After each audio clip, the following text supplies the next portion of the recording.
తల్లికి వందనం పథకాన్ని ప్రభుత్వం అమలు చేసింది. అత్యంత ధనవంతులకు మాత్రం కాకుండా ఉన్నత మధ్యతరగతి వారికి కూడా ఈ పథకంలో డబ్బులు జమ అయ్యాయి.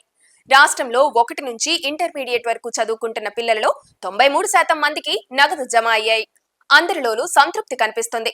నగదు బదిలీ పథకాలను ఇంకా అమలు చేయలేదంటూ సన్నాయి నొక్కుతున్న వైసీపీకి ఇది షాక్ లాంటిదే. అందుకే విచిత్రమైన కారణాలతో తెరపైకి వస్తున్నారు.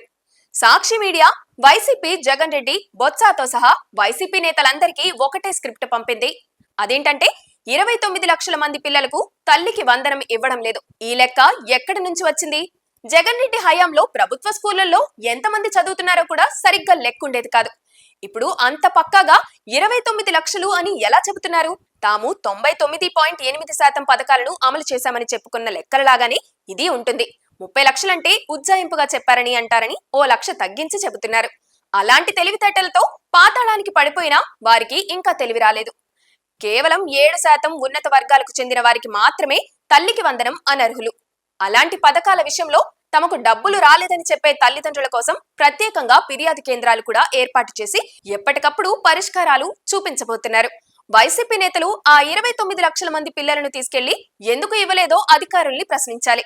లేకపోతే పథకం ఇచ్చారని ఏడ్చారని అనుకుంటారు.